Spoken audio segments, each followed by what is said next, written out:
Srinivasan Jain with details of what actually happened. Now, the Law Ministry, the government, hasn't denied the fact that the Law Minister actually met with the CBI Director and the CBI status report was discussed before it is presented to the Supreme Court. But Srinivasan Jain with me now has exclusive details of what actually happened at that meeting. And Srinivasan, it's worrying actually, the details you've got. Go ahead. That's right, Sonia. Since the story broke last week, the government has gone into denial mode, issuing a series of statements, mostly off the record, to distance themselves from what has happened. But we now have exclusive details from two key sources, at least one of whom was actually present in that crucial meeting called by the Law Minister himself, which pretty much contradicts every position the government has taken. First, the main meeting that was called, there could have been several others, was called by the Law Minister in his office on the 5th of March at about 12:30 in the afternoon in Shastri Bhavan. Present at that meeting, apart from the Law Minister, the CBI Director, the Joint CBI Director, Mr. Girotra, who's in charge of the investigation, the Additional Solicitor General Harin Rawal, who's representing the CBI in court, and the Attorney General Ghulam Vanvati. Now, the first thing this contradicts, Sonia, is the position taken by Harin Rawal in the Supreme Court when he was asked by the court as to whether the government has seen the report. He said no, but he was himself present at the meeting where this report was discussed. The other crucial detail that we've learned from sources very, very familiar with what took place inside the meeting was that this meeting was not just to discuss this report. The report was apparently, according to our sources, being not just discussed, but actually being written on by the Law Minister. He appeared to be making changes. Now, this once again contradicts the government's position, which has been claiming that they've been having regular consultations with the CBI as a matter of procedure, but they've been not doing any tampering or changing with the report. Both these points clearly undermine the government's position. It seems that the government was anxious to try and dilute this report. As you know, the CBI has already taken a fairly strong stand, saying that these coal allocations were done out of turn, no proper diligence was followed. So even with those supposed dilutions, it's fairly strong. But how much further was the CBI prepared to go and how much is actually been diluted is now something we'll have to wait and see. And Vasu, we've also got Sunita with us for the CBI response. Sunita, what's interesting is that we've actually, NDTV's contacted the Law Minister, has faxed and emailed his office, have called and SMS and repeatedly. There's been no response, no denial to the story at all so far. And you've done the same with the CBI as well. And again, there's been no actual denial of the story. And what's interesting is that the CBI is also now taking private representation. What more do you have on that? Well, what's interesting when you're talking about denial, Sonia, is that while the CBI was very quick to deny one aspect of the story, which is the transfer of the DIG Ravi Kant, they were very quick to send out an email immediately and say, no, that was because of routine reasons. They remained completely silent, which is telling, obviously, of whether Ashwani Sharma, the Law Minister, has diluted the report or not. And that a lot of CBI insiders are telling us is the insider. And what's also interesting is the clarification that has come today.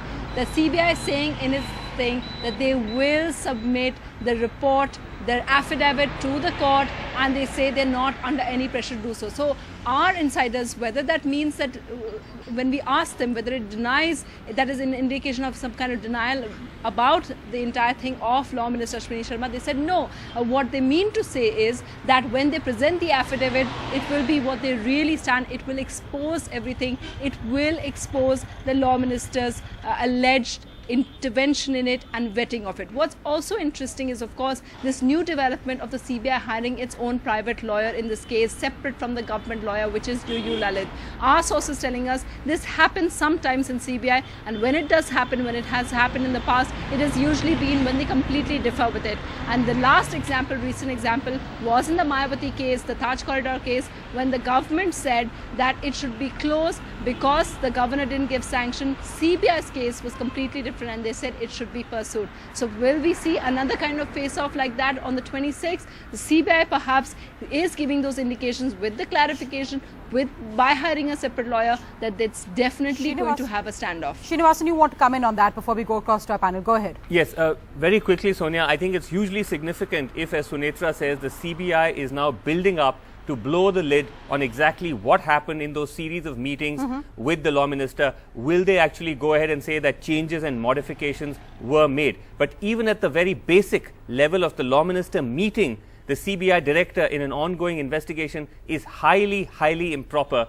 The government is trying to take the line that the law minister is the lawyer for the government, so it can meet investigating agencies. It is de facto the CBI's lawyer, and therefore there have been past precedents where this has happened. But once again, here's the CBI investigating the executive on a matter as sensitive as Colgate, where even the Prime Minister's office is said to be involved, and here you have the law minister calling the CBI director to discuss that report. It will be an extremely improbable defense if they take that line that this is simply a matter of procedure, there's nothing wrong with it, and we believe they're already trying to take that line. And it's clearly a political bombshell after it first broke in the Indian Express, but these details coming out for the first time. Let's go across to my special panel now. Srinivasan and Sunitha, do stay with us. I'm joined by Harish Salve, former Solicitor General of India, so he has a great perspective on how this is actually meant to work. Also with me, Abid Rasool Khan of the Congress, the only one brave enough to defend the Congress tonight. Again, that point is interesting, the political isolation in a sense of Ashwani Kumar. No spokesperson of the Congress. Rashid Alvi agreed to a one-on-one a short while ago, but otherwise no one from the Congress willing to come on record to defend or to deny this story. Also with me tonight, Nirmala Sitharaman of the BJP and Mahesh Jethmalani, Senior Advocate of the Supreme Court. With me, Mr. Harish Salve, across to you first. You've seen both what the government and the CBI have been saying, the so-called government defense of it, and Srinivasan's point of, again, from top source of what actually happened in that meeting. Is there any defense for this? See, let's be very clear about one thing. The story that the law ministry is the lawyer for the CBI is rubbish. The CBI needs administrative sanction for paying the salaries, for paying the fees of private public prosecutors or public prosecutors when they hire them. That's an administrative sanction.